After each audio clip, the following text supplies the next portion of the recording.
This is a project presentation for the course Pattern Recognition and Intelligent Systems under Professor Depeng Hu, University of Florida. So my project is fingerprint recognition. This project explores fingerprint recognition from two perspectives, identification and authentication with fingerprints.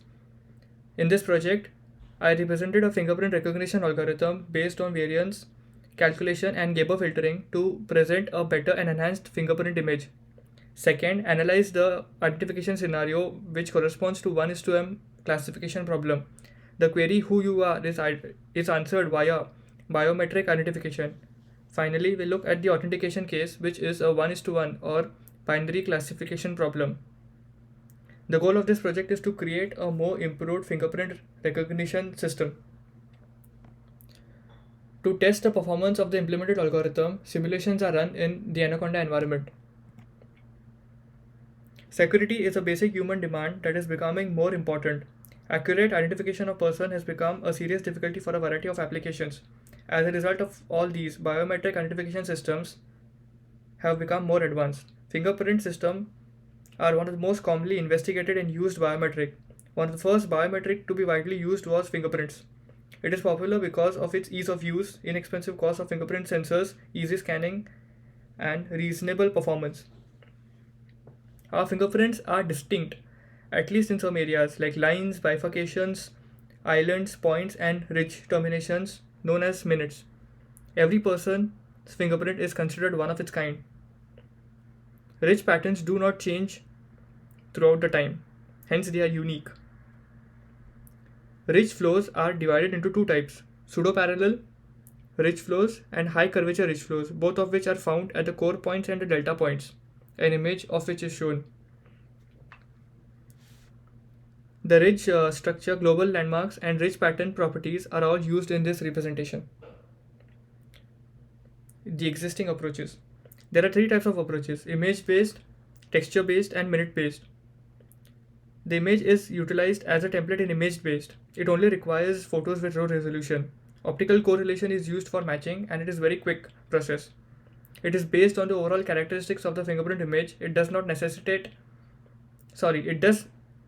necessitate precise alignment of fingerprint samples and is not suited for changes in scale, orientation, or position. Next, we have the texture-based model. It matches fingerprints using texture information and works effectively with low-quality prints. It does, however, need proper alignment of two prints, and it is not invariant to translation, orientation, or nonlinear distortion like image-based processing.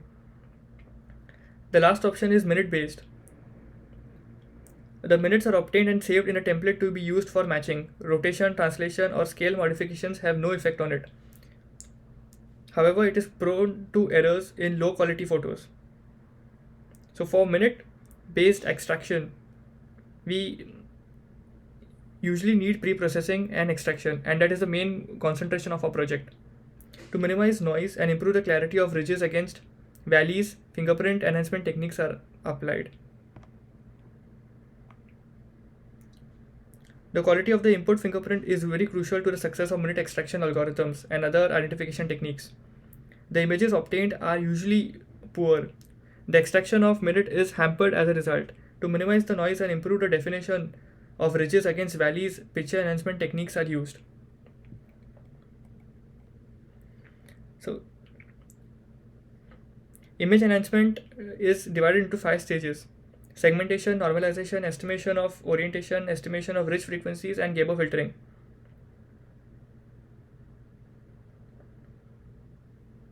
The pre-processing of the fingerprint to improve its quality and the extraction of signatures are the two important components of the proposed fingerprint identification algorithm. So first we have grayscale transformation. Each pixel here is represented in 8 bits for the algorithm, that is from 0 to 255 gray levels. This phase allows the overall appearance of the image while also facilitating biometric processing. Next, we have normalization, which is a technique for standardizing image intensity levels by altering the range of gray level values to extend over a specified range of values and to improve the image's contrast. Its main purpose is to reduce the variance of the gray level values amongst the ridges. Averaging and variance calculation is performed by using the formulas M and V. The intended average and variation values are M0 and V0 respectively. Normalization does not affect the image's structure, but it standardizes the grace level fluctuation. It is done by pixel basis, and the ridges and the valleys remain unchanged. Just to give you an example, normalization process follows a linear model.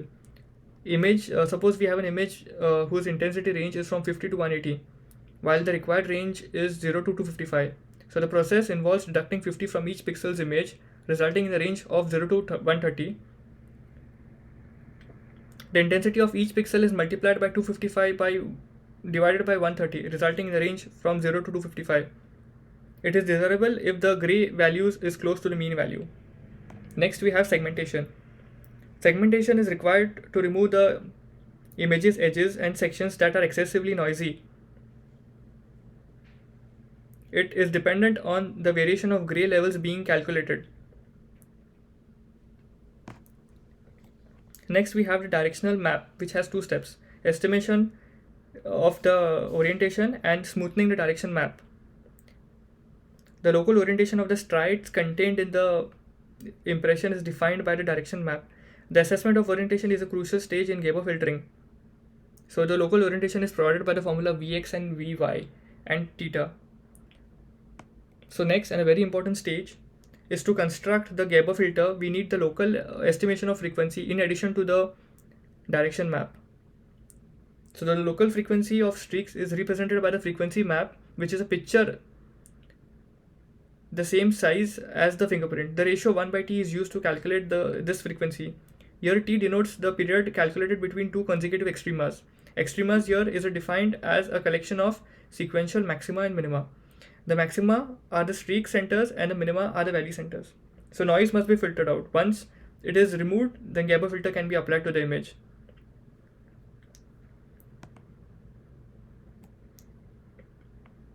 The most important part is the Gabor filter, which is a linear edge detection filter. A Gabor filter is a linear filter with a harmonic function multiplied by the Gaussian function as its impulse response. A Gabor filter is a sinusoidal plane with a certain frequency and direction that is modulated by a Gaussian envelope. So it is given by the formula h of b.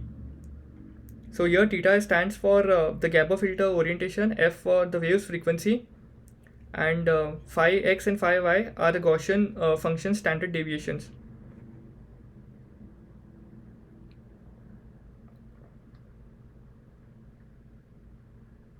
To allow skeletonization, the image must be first binarized, which means the image in 255 gray levels that we have at this point is converted into binary image, with black pixels corresponding to streaks and white pixels corresponding to valley. We have used the Rosenfeld method because of its simplicity, and it takes very little time to compute as compared to other algorithms.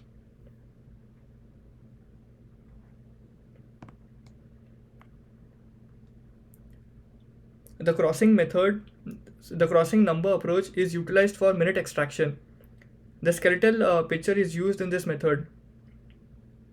So the Cn is calculated by using the Cn formula. So Cn equal to 0 means an isolated pixel, and we ignore it because it usually exists because of noise residue. Cn equal to 1 is a termination candidate. Cn equal to 2 is the most typical occurrence. It is a pixel on a streak with no minutes. Cn equal to 3, a triple bifurcation candidate, and Cn equal to 4 is again a quadruple bifurcation, and it is very rare and mostly due to noise. So the evaluation of the algorithm will be explained on with the code. So we have used DB2, which has 80 fingerprints from 10 different persons. So 8 people have 10 images each. So we have installed all the dependent libraries which are required to run the program.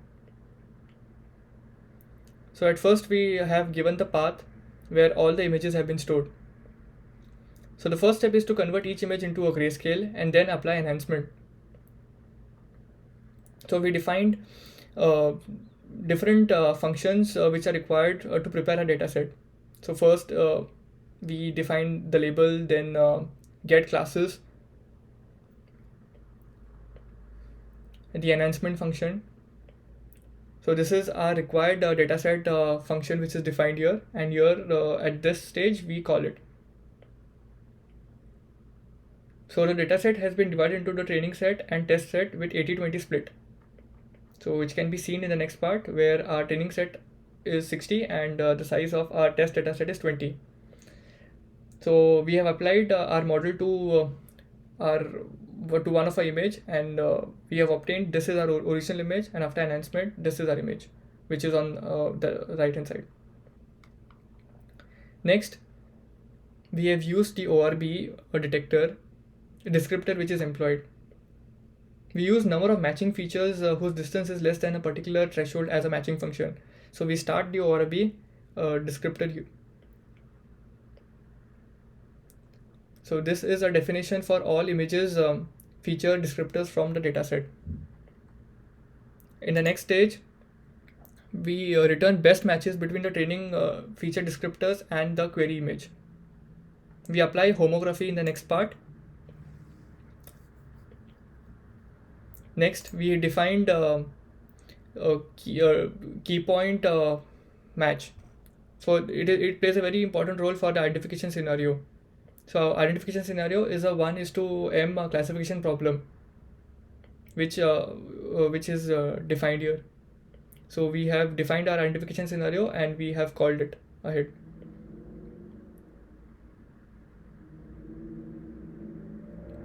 At this stage, we aim to identify the best acceptable threshold size by iterating over different thresholds, and we have used rank as 3.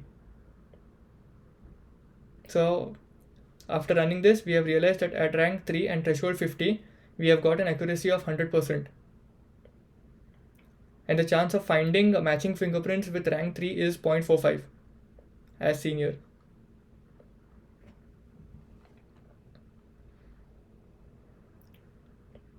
A similar thing has been done. The highest accuracy with ranks 1, 2 and 3 have been obtained, which means that the correct class for the query fingerprint is the same as the class for the first 3 closest fingerprints.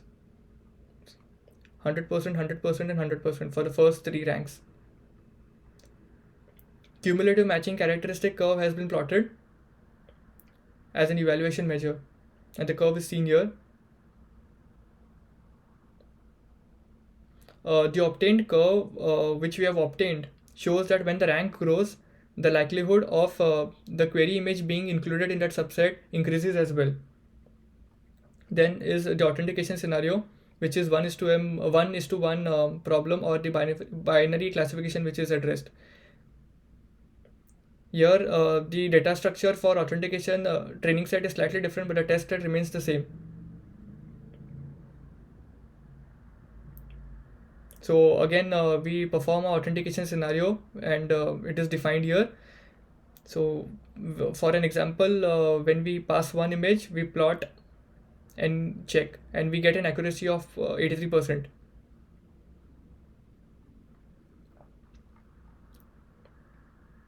So we have plotted it over different classes, and we have obtained a highest accuracy of 93%, precision score of 0.6, with a threshold of 50, with a distance threshold of 50.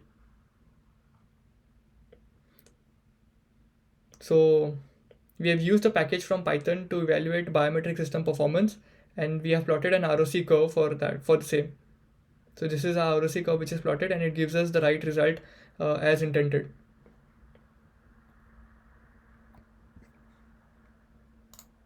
So the conclusion what we can draw from this is the system determines whether or not the individual is recognized by comparing the signature vectors of the taken image with those of stored in the database. It either grants or denies access. The most crucial phase what I realized was the elimination of enormous minutes. Even though the pre-processing stage allows images to enhance the general appearance of each image fingerprint and later facilitates the detection of minutes. In addition to lowering the error, decreasing the number of points or the minutes compared allowed us to save a significant amount of time during the comparison phase and thus improve the overall performance of the system. With this, I have completed my presentation. Thank you.